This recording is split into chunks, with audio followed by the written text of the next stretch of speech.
ลูกผัวเพิ่นโทรมาอยู่บ่เมื่อวานนี้อันลูกชายหันบักเพชรอันว่าโทรหาลุงแหละลุงอยากเว้าน้ำเพาะเฮาว่ะเพิ่นก็ว่ามาจะเชื่อมต่อให้ว่ะไผโทรหาลุงหั่นละอยู่ไทยหั่นเด้อ๋อลุงอยู่ไทยโดยแต่เพิ่นโทรหาเพาะเจ้าบ่โทรหาเพาะพุ่นโทรหาพ่อแล้วก็เชื่อมชามชายเด้ประชุมชายเด้อประชุมชายหั่นประชุมชายแล้วก็เว้ากับลูกชายเพิ่นบัดนี้หั่นเว้าน้อยนึงบัดนี้หั่นทางผัวแล้วเว้าชู้อยู่เห็นยังอยู่หั่นแม่ชูเป็นพี่บาพี่งอแล้วชู้อยู่เห็นยังชูนี่แม่แต่หั่นจะน้อยชูเป็นบ้านมันหั่นแหละว่ะผัวเว้าวันนี้ผัวว่าโดยเพิ่นคือเว้าในนั้นไปจักน้ำเพิ่นแล้วจักเพิ่นคิดแบบใดบ่ให้ลูกว่าอยู่นำแม่โดยบ่ให้อยู่นำแม่จะน้อยแม่จะเป็นบ้าเป็นงอบ้าแม่จะเป็นบ้าแล้วเดี๋ยวนี้จะอยู่เห็นยังแล้วเว้านี่หั่นเว้าเพื่อยังถ้าว่าเป็นบ้าเนาะคอยอยู่กับเจ้าจักปีถ้าว่าเป็นบ้าเลยหั่นหากับบ้าบ่หรือว่าแบบใดเป็นบ้านี่คือเป็นบ้าแบบใดถ้าว่าบ้าหันบ้าแบบใดหาก็เริ่มบ้าบ่หรือว่าบ้าตั้งแต่10ปลายปีผ่านมาบ้าแบบใดเนาะบ่ฮู้ว่าบ้าหันเดี๋ยวนี้หันคนบ้านี่หันอยากฮู้ว่าคนบ้าแต่เลี้ยงลูกหันผู้เดียวหัน4คนรถแต่ลาวผู้ดีหันโอนแน่เงินให้ลูกกินหัน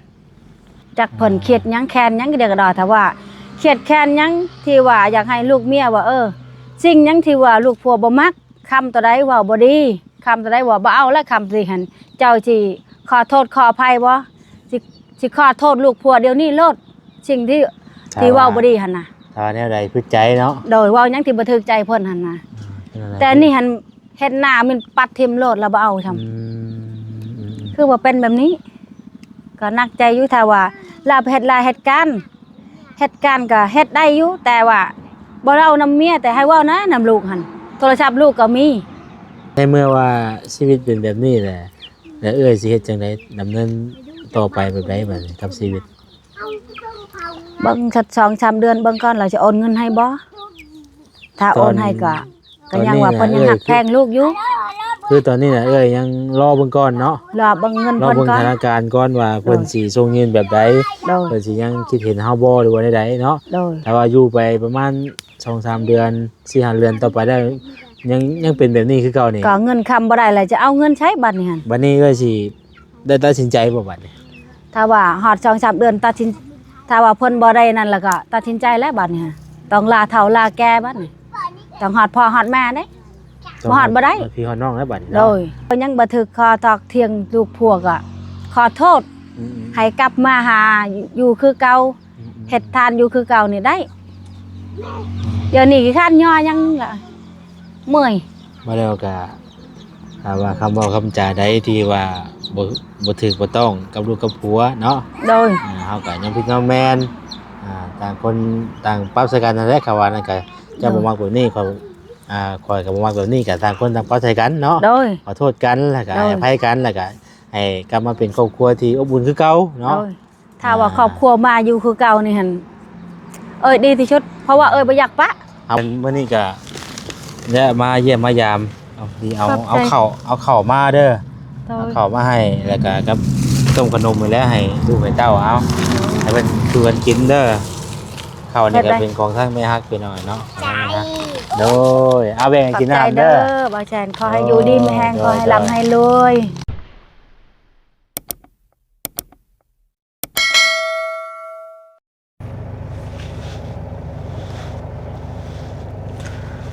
สบายดีพ่อแม่พี่น้องเบิดสุขุสุคนเด้อพี่น้องเด้อพอกับซ่องบ่าวแซนอีกแล้วพี่น้องเนาะช่วงตอนจักมุ่งบ่ตอนนี้เบิ่งก่อน4 โมงพี่น้องเนาะ5 โมงว่าซั่นๆเนาะนี่5 โมงยัง4 นาทีช่วงนี้ก็ยังเว้นอยู่เลยอากาศก็ได้พี่น้องเนาะ5 โมงแต่ว่า6 โมงนี่ยังเว้นอยู่เนาะเพราะว่าใกล้สิเข้าสู่ฤดูฝนแล้วก็ฤดูลงไร่ลงนาพี่น้องเนาะก็ยังเว้นอยู่พี่น้องเอาจังไดก็ฝากพี่ฝากน้องกดไลค์กดแชร์กดติดตามเป็นกำลังแรงใจให้ทางบ่แซนเด้อก่อนสิเข้าไปเบิ่งไปชมเนาะช่วงนี้ก็ถือว่า กำลังแล้วบุญพี่น้องเนาะในมื้อนี้เมื่อวานนี่ก็ลงไปแจกเครื่องแจกของอยู่บุญบ้านหมอแสนนั่นแหละพี่น้องเอ้ยก็ก่อนอื่นก็ขอขอบคุณทางแม่ฮักเนาะทางหมอแสนนั่นแหละพี่น้องเอ้ยทางแม่ตู้อนนท์ที่ว่าให้ทางหมอแสนลงไปเฮ็ดโรงทานแจกน้ำแจกในให้กับหลายๆคู่หลายคนได้ดื่มได้กินพี่น้องเอ้ยก็ให้บุญคำนำสู่บุญฮอดยอดถึงทางแม่เพิ่นเด้อเนาะอยู่ดีมีแห้งไปมาทางไหนก็ได้พี่น้องเอ้ย เนาะให้ตลอดปลอดภัยโดยทางวันนี้บอแซนกำลังออกมาได้พี่น้องเอ้ยเนาะกับบ่ได้ไปทางใดช่วงนี้ก็ได้เพราะว่าเวียกงานกะบ่คอยคือเก่าแล้วเนาะกะบ่มีเวียกนำแน่ช่วงนี้พี่น้องเอ้ยบ่ตรงๆแล้วก็ได้เนาะเวียกที่ว่าเฮารับผิดชอบกะที่ว่าเบิดแล้วเนาะช่วงนี้ก็พี่น้องเอ้ยบ่มีแล้วเนาะก็พอดีว่ามื้อนี้ก็ออกมาช่วงค่ำๆกับออกมาถามมาไทยทางอันพุทธดอกพุทธที่ว่าเพิ่นลูกผัวเพิ่นหนีป้าอันแหละพี่น้องเอ้ยเนาะก็บ่ได้มีหยังดอกมาเยี่ยมมายามแล้วก็เอาถุงยังชีพมาให้เพิ่นเนาะของอยู่ของกินมาให้เด็กๆน้อยๆนะพี่น้องเอ้ยเนาะเพราะว่ามื้อนั้นน่ะเขามากับบ่จิตเพิ่นเอาว่าลูกผัวเพิ่นหนีป้าเนาะก็อยู่กับลูก4คนนี่แหละพี่น้องก็ไอ้ตนเพิ่นบ่แซ่นก็ได้ก็เลยเอาข้าวน้ำจำปามาให้เพิ่นพอดีได้กินเนาะคนอื่นก็เป็นกำลังแรงใจให้เด้อจังไดก็ฝากพี่ฝากน้องกดไลค์กดแชร์กดติดตามเป็นกำลังแรงใจให้บ่แซ่นแน่เนาะขอคนละ1ไลค์1แชร์1คอมเมนต์เนาะคอมเมนต์กันเข้ามาให้กำลังแรงใจบ่แซ่นเพื่อเป็นกำลังใจในการเฮ็ดคลิปซอยเรือต่อไปสู่ชนต่อไปพี่น้องเอ้ยเนาะช่วงนี้ก็วิกฤตน้ำมันแพงเนาะนิดนึง50,000 กีบพี่น้องเอ้ยส่วนมือ52,000โอ้ตัวโหดแห้งอยู่ดีพี่น้องเอ้ยเนาะแทบจะบ่ได้กินอย่างเงินที่หามาได้ก็เติมน้ำมันไปเวียกหาเงินเติมน้ำมันไปเวียกเพื่อได้เงินมาเติมน้ำมันไปเวียก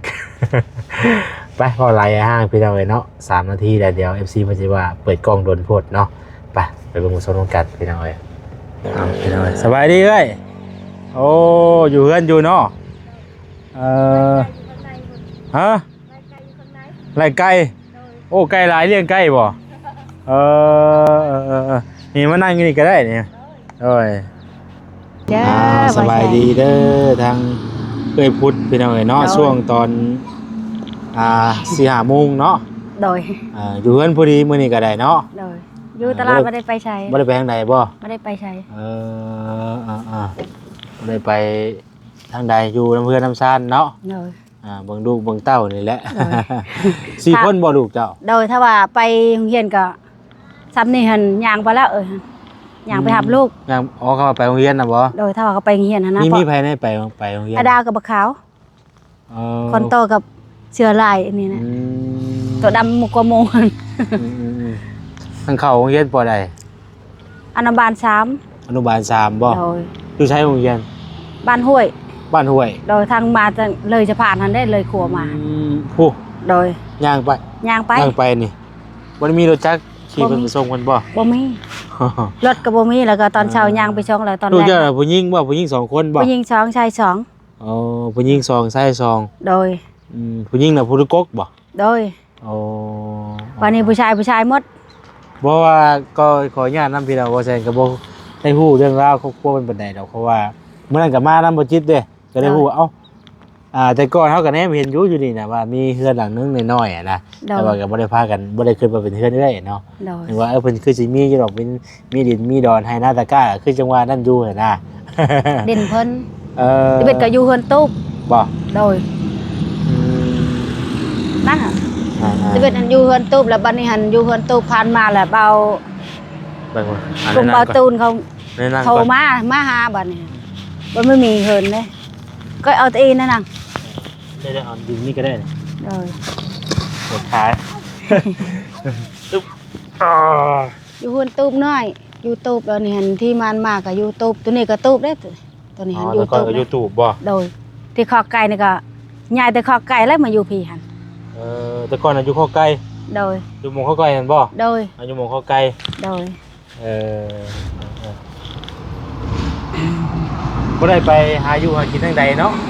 ก็ เจ้ากินหยังจ้ะแต่ละมื้อ อันไม่เท่าเฮิรนอันนั้นเขาเอาให้ปลาแห้ง อ๋อ แล้วก็เอามาป้นมื้อชื่นนี่ก็ไปเฮิรนข้างๆเพิ่นให้เขียดหน้า พี่น้องกำลัง ไอ้ดาวบ่ขาวก็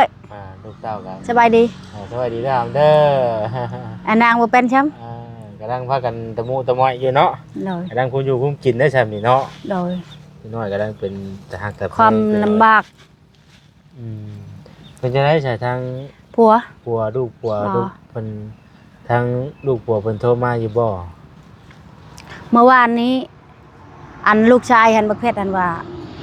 โทรหาลุงแหละลุงอยากเว้านำเพาะเฮาว่ะเพิ่นก็ว่ามาสิเชื่อมต่อให้ว่ะ ไผ เชื่อม ไผโทรหา ลุงหั่นแหละอยู่ไทยหั่นเด้ อ๋อลุงอยู่ไทย โดย แต่เพิ่นโทรหา โทรหา โทร พ่อ กับเจ้าบ่ โทรหาพ่อพุ่นโทรหาพ่อแล้วก็เชื่อมชามชายเด้ ประชุมชาย เด้อประชุมชายหั่นประชุมชายแล้วก็เว้ากับลูกชายเพิ่นบัดนี้หั่นเว้าน้อยหนึงบัดนี้หั่นทางผัวแล้วเว้า อ่า ชูอยู่เห็นยังอยู่หันแม่ชูเป็นพี่บาพี่งอแล้วชูอยู่เห็นยังชูนี่แม่แต่หันจะน่อยชูเป็นบ้านมันหันแหละว่ะผัวเว้าวันนี้ ผัวว่า โดย เพิ่นคือว่าในนั้น ไปจักน้ำเพิ่นแล้วจากเพิ่นคิดแบบใดเห็นหน้าเมียน้อยหนึงนี่มันตัดชายทิ่มโลดผัวก็ได้ โอ้ผู้ว่าเห็นหน้าเมียผู้ว่าเมียอยู่กับลูกแหละตัดถึงรถ ตัดทิ่ม ที่จริงแล้วอยากคุยอยู่กับลูกนี่ จะคุยอยู่กับลูกหัน อยากคุยกับลูกอยู่แต่ว่า แต่เราบอกว่า ยันแต่บ่อยากเว่าน้ำแม่ บ่อยากเว่าน้ำ อยาก เมีย เห็น นะ แม่ โดยบ่อยากเห็นหน้าเมียนั่นแหละ อ๋อเนาะ วันนี้แล้วก็ตัดชายทิ่มแล้วก็ เป็นได้คือ บ่ได้ ว่า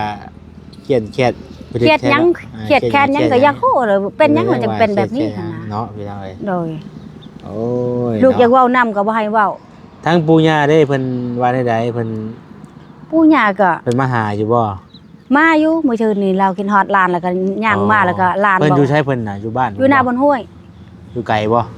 อยู่ทางพุ่นและทางครัวพุ่นและบ้านมีตุบยามเขาหันได้ล่ะ ลงไปทางผู้ โดย ต้องได้ขี่จักรมาบ่ เพิ่นย่างมา ย่างมาก็ได้ โดย อืม ย่างมา นึกว่าเข้าไปในบ้านนี่โมเมนต์เนาะ บ่หมู่บ้านนี่ก็บ้านโคกแล้วเฮือนเราอยู่ทางนี้ อันนี้ว่านักก่อยโคก อันนี้ บ่ เห็น นี่ โดยอันนี้ทางแวบ้านทางใช้อันนี้ มันนูนไซนี่เนาะ โดยมันมีดินเพิ่น3บ่อนเด้หมู่บ้านหันอยู่บ้านโคกหันทีนึง อันนี้คือเว่าเรื่องปู่เรื่องย่าเว่าถึงกะอันนี้คือเรื่องปู่ย่าเพิ่นกะบ่ได้บอกลูกชายเพิ่นกะ บ่ฮู้ล่ะ เฮาก็บ่ได้มีความให้เครียดกันแล้วว่ากับปู่กับย่าบ่ได้ บ่ได้ มีหยัง เขีย แล้วว่า ดแทนหยังกับปู่ย่าก็ได้เว้าหยัง กะขึ้นกับลูกชายเพิ่นนั่นแหละเพิ่นว่าจังไดกันเนาะ จักเพิ่นเครียดหยังแค้นหยังก็เดี๋ยวก็ดอถ้าว่าเครียดแค้นหยังที่ว่าอยากให้ลูกเมียว่าสิ่งหยังที่ว่าลูกผัวบ่มักคำตัวใดเว้าบ่ดีคำตัวใดว่าบ่เอาแล้วคำสิหั่นเจ้าสิขอโทษขออภัยบ่สิขอโทษลูกผัวเดี๋ยวนี้โลดสิ่งที่เว้าบ่ดีหั่นน่ะ ถ้าแนวใดพึกใจเนาะ โดยเว้าหยังที่บ่ถูกใจเพิ่นหั่นน่ะแต่นี่หั่นเฮ็ดหน้ามันปัดทิ่มโลดแล้วบ่เอาซำ คือว่าเป็นแบบนี้ ก็นักใจอยู่ถ้าว่าลาไปเฮ็ดลายเหตุการณ์ก็เฮ็ดได้อยู่แต่ว่าบ่เล่านำเมียแต่ให้เว้านะนำลูกหั่นโทรศัพท์ลูกก็มีพ่อก็มีโทรศัพท์หั่นแต่เป็นหยังคือเราเว้าแบบนี้หั่น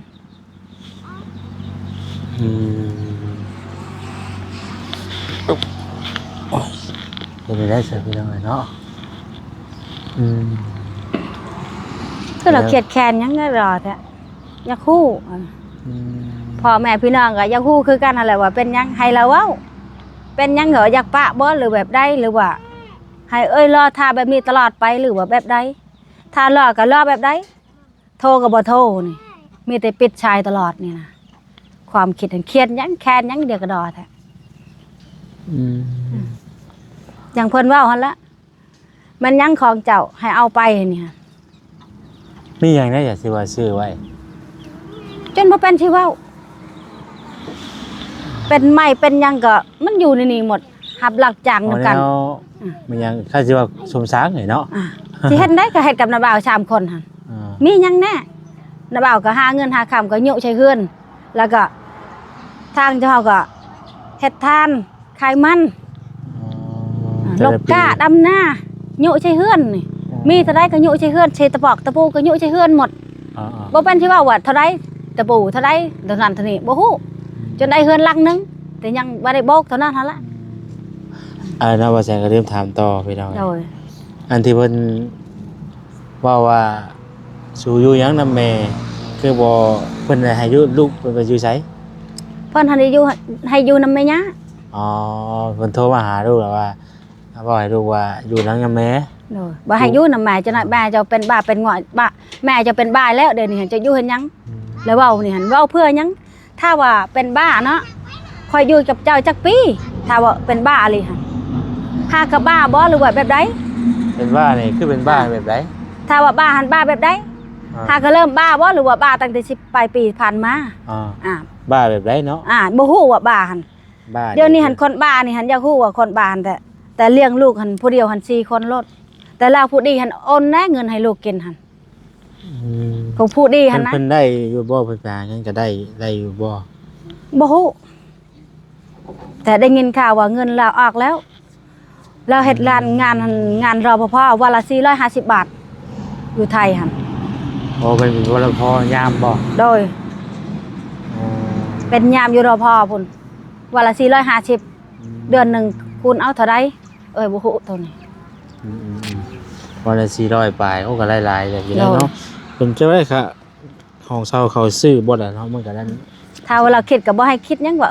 บ่อยากเว้านำเมียก็เว้าแน่นำลูกก็ลูกก็อยากเว้านำพ่อนำแม่นำพ่อคือกันบ่ลิต้นเมียก็ให้ลิต้นแน่ลูกตัวเองหั่นลูกเราแท้ๆหั่น 450บ่ โดย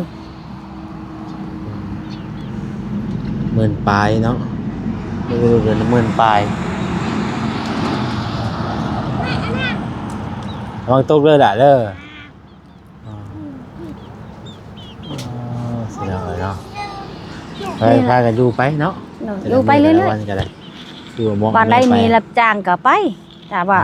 มีแต่มื้อนี้แหละเพิ่นบ่ได้ยอดทานหั่นแต่ละเทื่อก็ยอดทานช่วยเพิ่นก็ มาทานอยู่นี่บ่ โดย อยู่เฮือนหลังนี้ โดยเพิ่นเอิ้นโลด เพิ่นให้อันนั่นน่ะ แม่เฒ่าเฮือนนั้นน่ะ เพิ่นขายทานบ่ โดย แม่นบ่กินนี่เพิ่น โดย อ๋อ ถ้าว่าเขาต้องการทานหลายก็100หรือว่า50 60เพิ่นก็เอิ้นให้ไปย่อช่วยเพิ่น อ๋อ แต่เพิ่นให้เช้า30แล้วแต่เพิ่นให้นะบ่ได้คิดว่าเท่านั้นเท่านี้หั่นน่ะ อ๋อ แล้วแต่เพิ่นให้ เพิ่นชงทานขายอยู่นี่น่ะ เพิ่นให้เท่าใดก็เอาพอได้ซื้อขนมให้ลูกแต่ละมื้อ บ่ได้ก็อิงตามเพิ่นถ้าว่าเพิ่นเอาไปส่งบ่ เพิ่นมีคน ระวังตกนั่นล่ะเอาลูกเอาน้องลงมาไว้เอาน้องลงมาไว้เท่าไหร่จัง4 บาทได้ฮะพี่ไผแน่มามื้อนี้ เอาคิด มาคิดบ่ โดย เอาเพิ่นมาแต่ลนแล้ว มาดอนแล้ว ประมาณบ่ายโมงมื้อหรือบ่าย2ประมาณนี้แหละ แล้วก็ไปหาแม่ตู้บ้านดงยางอีกแล้วว่า ในตู้ในตู้ แม่อยู่ ค บ้าน ใด ดงยางเพื่อนหลังหันอยู่บ้านดงยาง ในตู้ไหนเนาะ แม่ของอยู่บ้านดงยาง อ๋อเพิ่นไปหาบ้านอ่า แม่ตู้ แม่เจ้า โดย สะพลแล้วอยู่ไสจ้ะซุมื้อนี้ ไผ สะพล สาว น้อ ค ง นอ เจ้า ยู่ไท บ่ ย สะพลน่ะ ลูกเลี้ยงน้องแต่ลูกเลี้ยงเอาลูกคนมาเลี้ยง เออ โดยน้องแต่เอาลูกเลี้ยงแต่ว่าแม่ตู้หันมีแต่ลูกชาวผู้เดียวนี้บ่มีไผมีผู้เดียวนี่แหละก็บัดนี้อยากได้น้อง สะพลนะเป็นลูกอีกผู้หนึงใช่บ่ โดยอีกแม่ผู้หนึง เออ ประมาณว่าแม่ต่างพ่อต่างแม่ได้ประมาณนี้เอาลูกผู้อื่นมาเลี้ยงโลดสาวคนหัน นั่นบ่ โดยเราไปอยู่ไทย อ๋อย ามันลูกมันไม่ได้ให้ละยามัน เพิ่นไปอยู่ไทย โดย นั่นบ่จ้ะพี่น้องเอ้ย นี่แหละก็เห็นแล้วว่าวันนั้นเนาะอยู่น้ำแม่ชูบ้าพี่บ้าหัวก็ว่าลูกผัวว่าแบบนี้ปักปะบ่หรือว่าแบบใดอยากปะก็อยากฮู้บ่ปะก็อยากฮู้เพราะใบน้ำตาลเขาก็ยังไม่ได้เซ็นใบหย่ากัน ถ้าว่าเราเปิดเลือกเครือข่ายก็อยากฮู้ คือตอนนี้ก็อันจะว่านั่นก็แบบว่าแยกกันอยู่ซื่อๆนะเนาะ โดยถ้าเราว่าเรามีผู้ชายอยู่พุ่นหันมีบ่ก็บ่ฮู้ถ้าฮู้หันถ้าว่าผู้หญิงคนนั้นฮู้ว่าเฮามีเอาลูกเอาผัวของหันชื่อเท้าแดงหันลูกเมียอะไรยังมีอยู่ได้เพราะว่าใบน้ำตาลก็ยังไม่ได้หย่ากันนะยังไม่ได้เซ็นกันหย่า แล้วก็สิดินไว้แท้บ่ว่าอะไรกันเนาะลูกเต้าก็ เห็นทางคุณเขาว่ามีแล้ว สิบ่คิดเห็นลูกเห็นเต้าบ่สงสารลูกเต้าบ่ ถ้าเราบ่เฮ็ดแบบนี้แล้วสิเป็นหยังแบบนี้ซั่นถ้าเราบ่มีหั่นเราต้องโทรหาลูกหาเมียเราต้องโทรหาลูกชายเราถ้าเราบ่มีหั่นนะ บัดนี้คือทางสมมุติว่าอย่าห่างกันนี่ทางเอื้อยนี่แม่นเมื่อ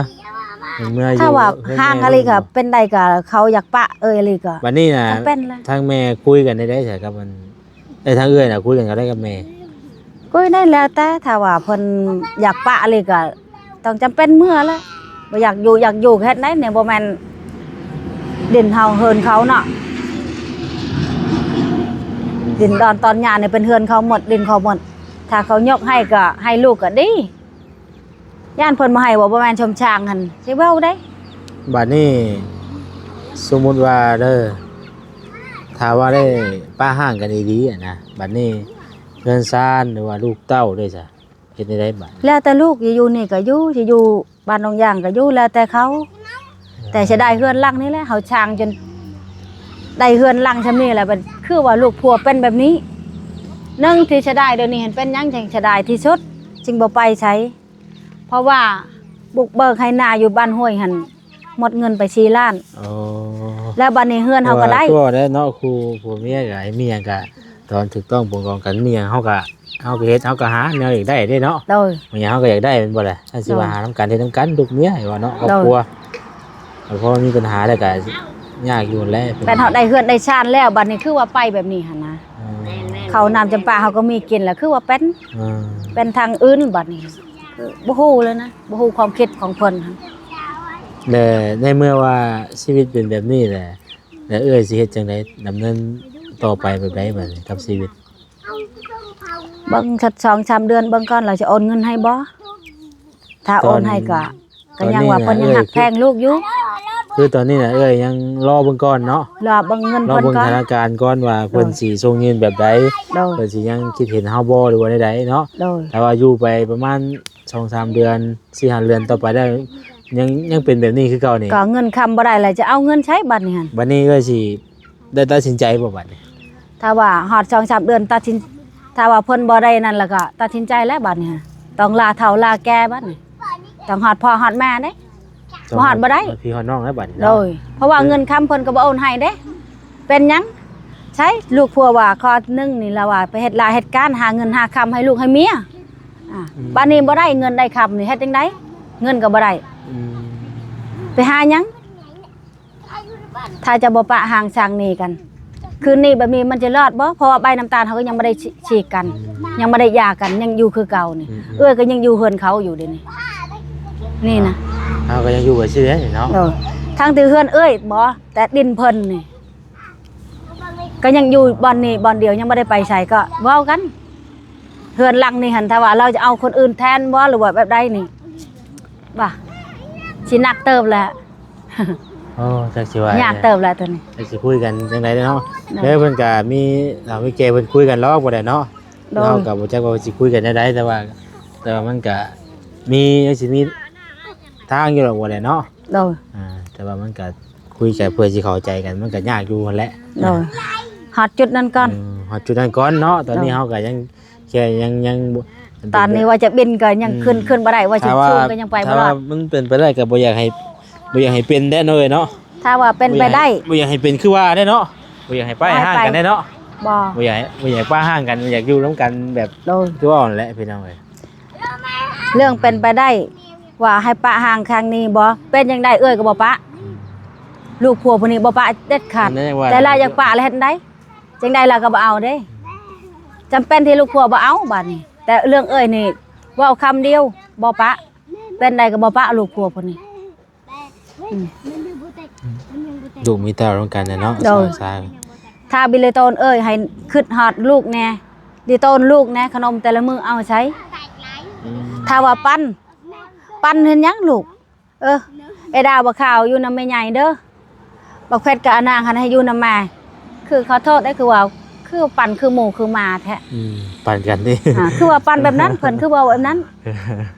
ลูกคนแท้ๆได้ว่าคือว่าปั่นลูกจะอยู่นำไผก็ยะอยู่นำพ่อบ่ได้อยู่นำแม่ก็แล้วแต่ ปั่นมันนี่คือบ่ คือว่าเว้าความปั่นแบบนี้หั่น มันคือบ่คักปานใดเนาะ คือบ่แจ็บใจตัวนี้ว่าคือว่าปั่นหั่นน่ะ ปั่นลูกปั่นเต้าเนาะ ตัวใหญ่เขาเอาไปตัวน้อยให้เอ้ยหั่นมันทึกบ่แบบนี้คือว่าเว้าปั่นแบบนี้ แบบนี้ก็บ่ให้เฮ็ด อืม แต่สิ่งที่ว่าลูกเมียเว้ายังบ่ถึกคอตอกเถียงลูกผัวก็ขอโทษ อืม ให้กลับมาหาอยู่คือเก่าเฮ็ดทานอยู่คือเก่านี่ได้เดี๋ยวนี้ขี้คร้านย่อยังล่ะเมื่อย มาแล้วก็ถามว่าคำเว้าคำจาใดที่ว่าบ่ถูกบ่ต้องกับลูกกับผัวเนาะ โดย เฮาก็ยังพี่น้องแม่นต่างคนต่างปรับใส่กันนั่นแหละค่ะว่านั่นก็เจ้าบ่มักแบบนี้ข่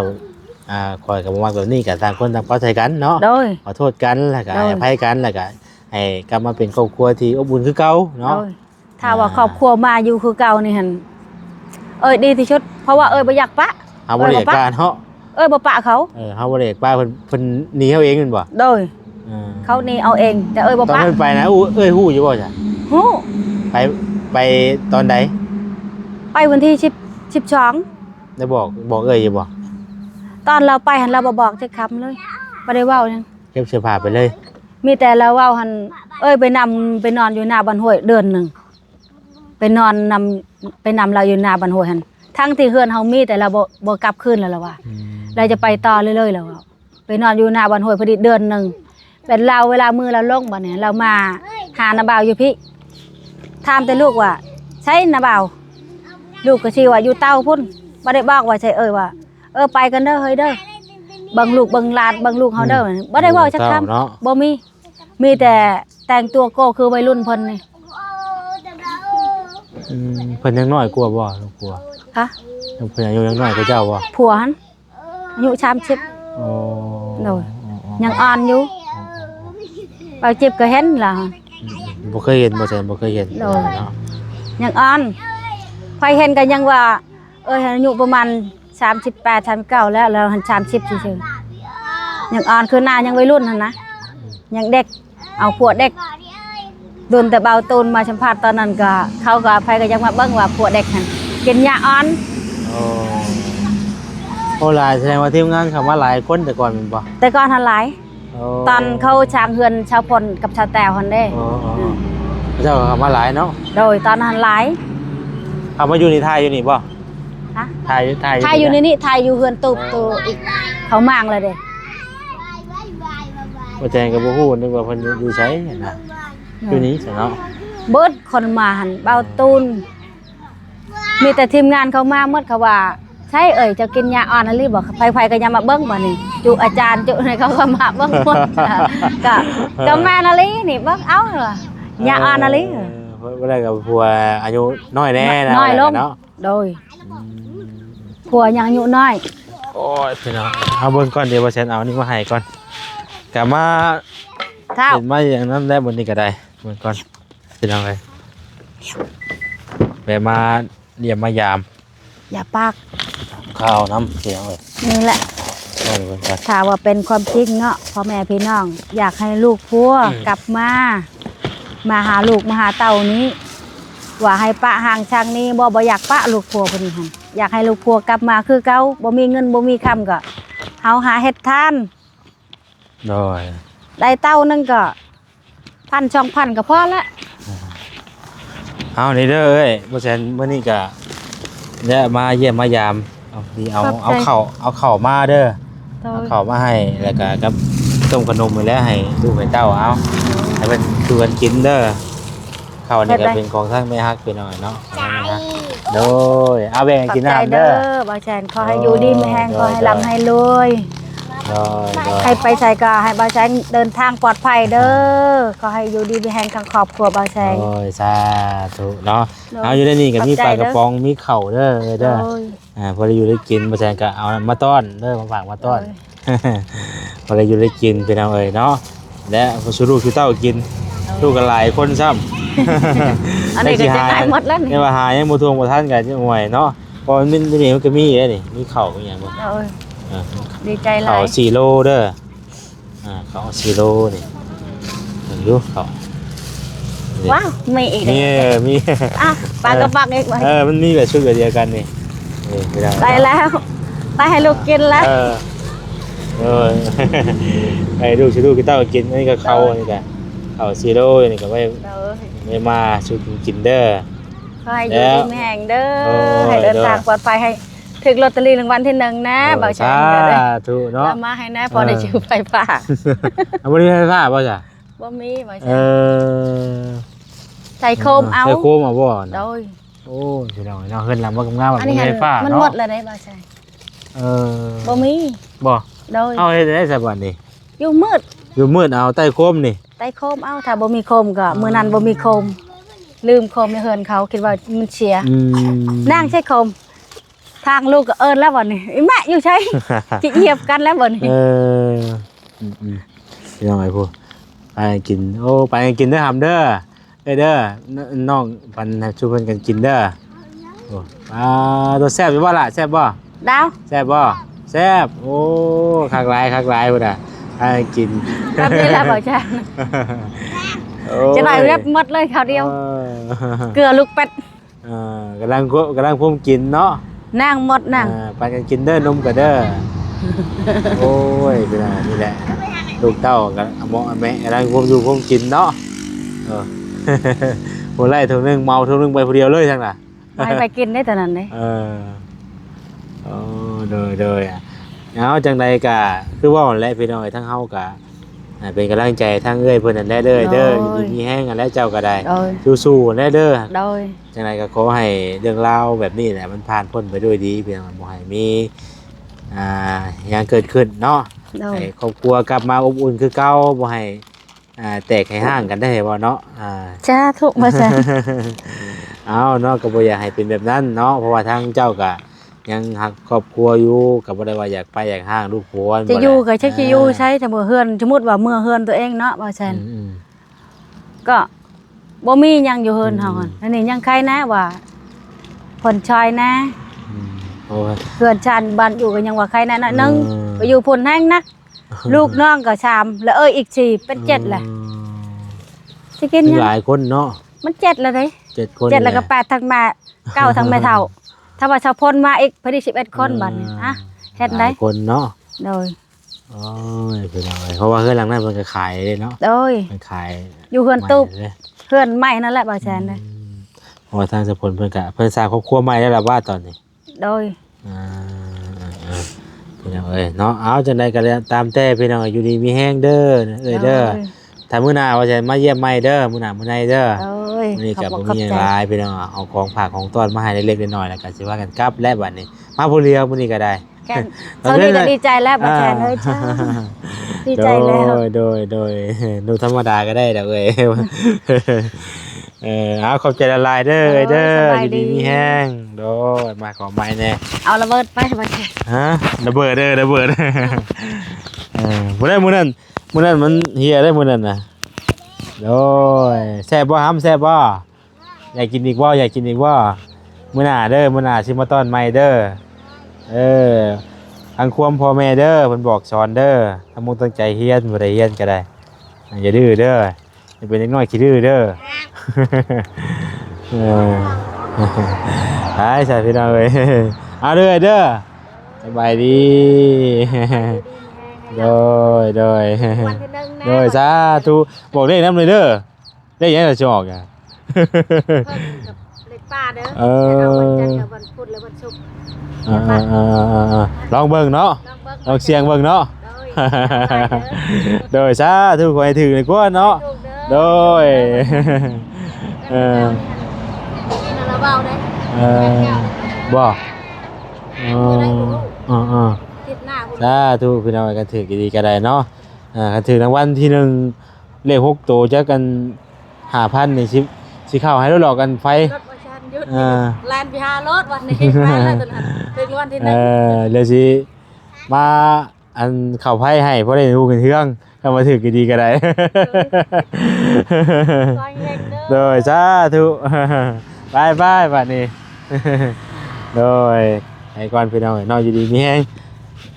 นี่ก็ไปเข้ามาเยี่ยมยามเพิ่นนั่นแหละพี่น้องก็บ่มีหยังเนาะทางเฮาก็ได้มาถามมาไทยเพิ่นไปติดตามต่อไปเนาะพี่น้องเนาะสำหรับวันนี้นำลาไปก่อนผิดพลาดจังใดก็ขอโทษขออภัยหลายๆเด้อสบายดี